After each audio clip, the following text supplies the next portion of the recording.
So hii inakuwa mara ya tatu toka tuanze kumshuhudia Henley akiwa anafanya shughuli zake, lakini ghafla anajikuta anazinduka akiwa yupo kitandani huku daktari akiwa anamwangalia. Lakini pia ukimwangalia Henley anaonekana ni mtu ambaye anaonekana amelala kwa muda mrefu, ni kama anasumbuliwa au anaumwa na koma, manake amepumzika hapo kwa muda mrefu kiasi kwamba hakuwa karibu tena na familia yake. Familia yake ni mtoto wake Victor, na leo hii anaamka akiwa karibu yupo na Victor, lakini Victor pia yupo na mtoto wake ambaye ndio mjukuu wake anaitwa Sebastian.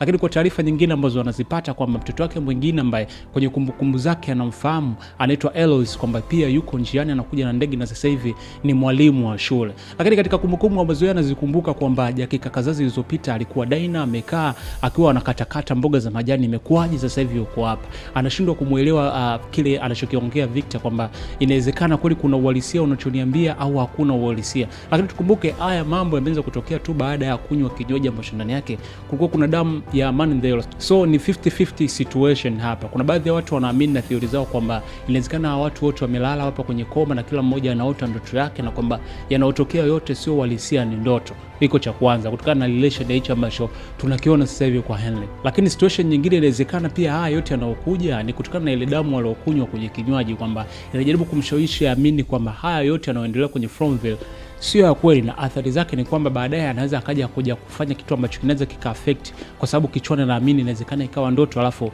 je, what if isiwe ndoto? Kuna baadhi ya maneno ambayo ameyasema Ness wakati anazungumza naye this time.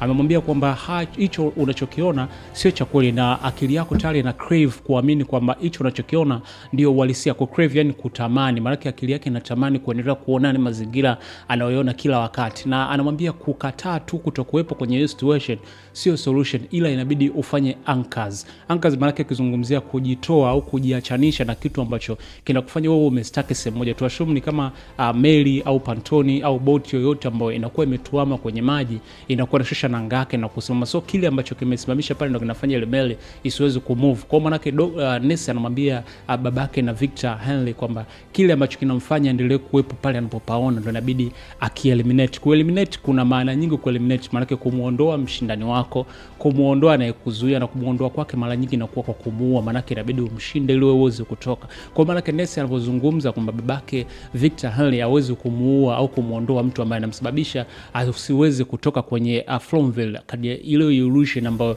inasemekana sio ya kweli. Ukifuatilia kizaidi mtu ambaye anafanya amstakishe mahali pale Fromville au mtu ambaye anampenda zaidi Fromville ni Victor. Kwa maana yake kuna uwezekano ukifuatilia hizo kauli unakugundua kabisa hiki kinachoendelea kinawezekana kisiwe kizuri, kwa sababu kama maneno anayozungumza Ness ni kuondoa kila kitu ambacho kinamfanya baki nyuma, na kitu hicho ni Victor. Kwa kuna uwezekano inatakiwa amuue Victor. So what if Henley akakaa akawaza kwa kiasi kikubwa akagundua kweli inawezekana kweli nipo kwenye ndoto, na ili niweze kutoka kwenye ndoto nimalize mwanangu Victor ili niweze kurudi kwenye uhalisia. Sijui kama hili mmeliona. Kwa maana yake Henley akikaa akifikiria maneno aliyoambiwa na Ness kwa kiasi kikubwa kwamba afuate ili aweze kuzinduka na kumuondoa mtu ambaye yupo karibu yake, na mtu ambaye yupo karibu yake sana na mfanya aendelee kuwepo Fromville ni mwanae Victor. Kwa maana yake kama akiamua kusikiliza maneno na akachambua kichwani kwake vizuri na akili yake ikakaa kama hivyo ilivyokuwa, maana yake atachukua uamuzi wa kumuua Victor. Je, hilo litatokea? And wewe unaionaje theory kwa inavyozungumza? Unaamini kweli kinachoendelea ni ndoto, au kweli damu ya